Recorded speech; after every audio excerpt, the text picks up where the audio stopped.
What if you came face to face with a little girl who didn't have eyes on her face? No color in her eyes, no gaze, just empty, dark sockets. Imagine a girl staring at you with just hollow black pits. What would you do? Yeah, something exactly like this happened to my friend when he changed his school. So let's listen to his own words that might stay with you even in the dead of night. The story begins when we shifted to a new house. The area we moved into was quite underdeveloped and desolate, and there weren't many good schools around. There was only one school with a somewhat decent academic standard. The only downside it was a bit isolated, far from the populated parts of town.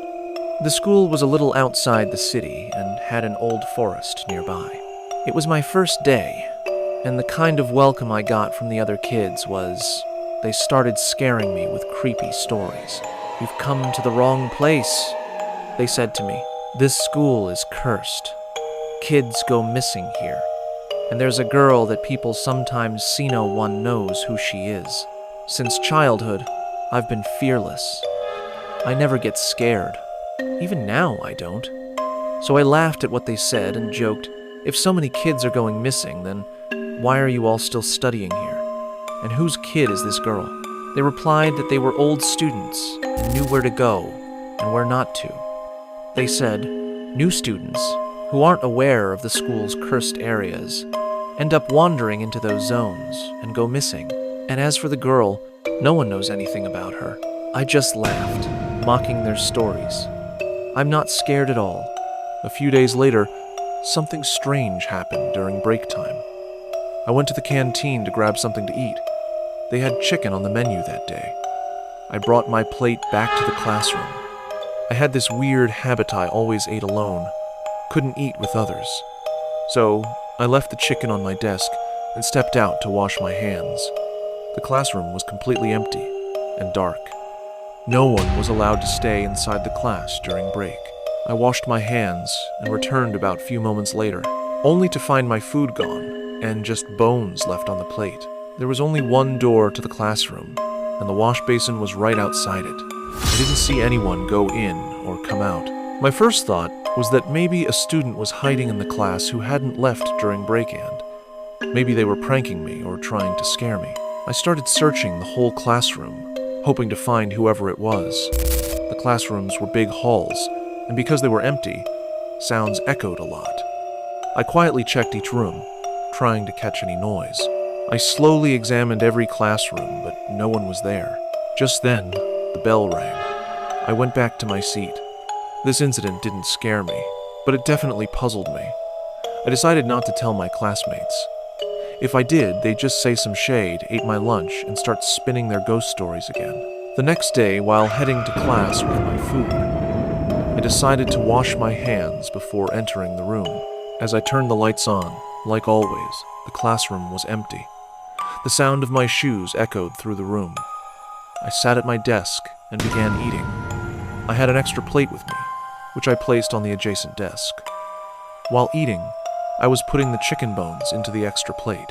When I finished my food and went to pick up the plates, I dropped them in shock. The bones in the extra plate were gone. First, I looked around.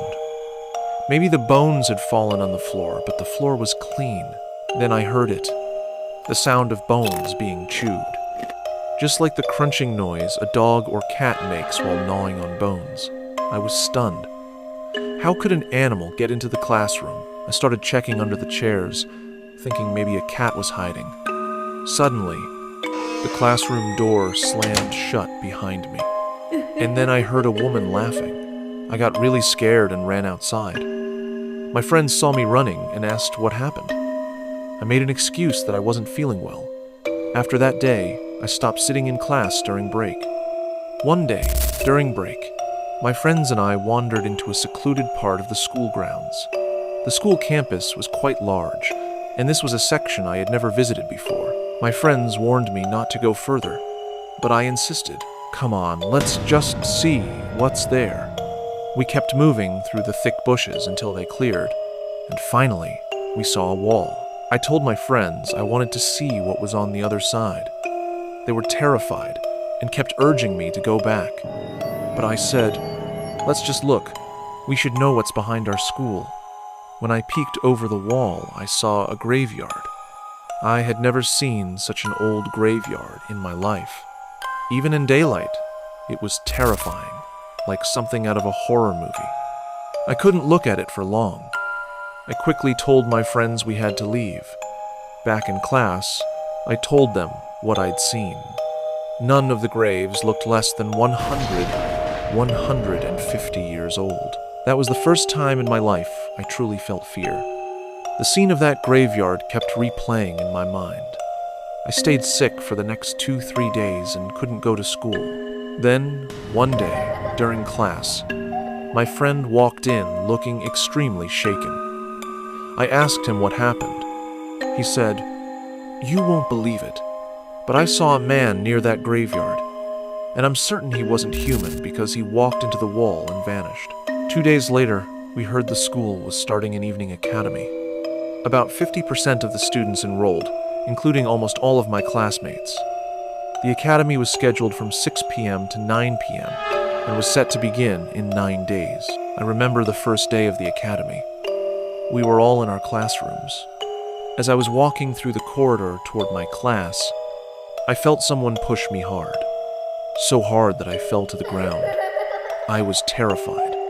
Just then, my friend came from behind, saw me on the floor, helped me up and asked, "What are you doing on the ground?"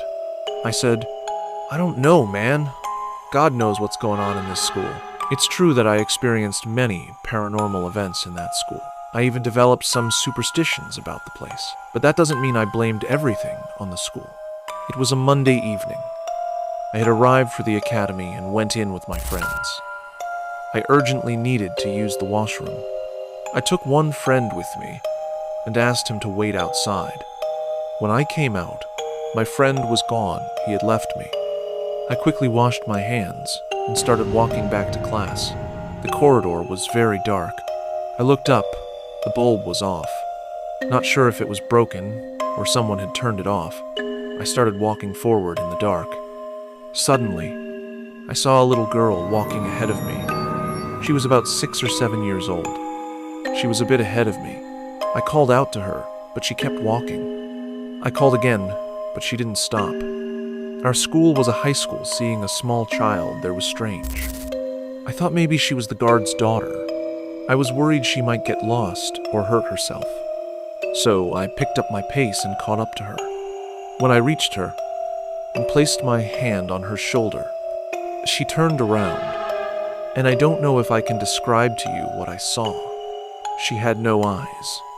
There were just deep, empty sockets. When I saw that, it felt like the ground slipped from under my feet. My heart started pounding so fast.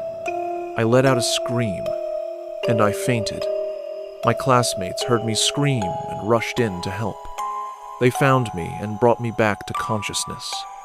The moment I woke up, I started looking for that girl in the crowd, but she was gone, vanished.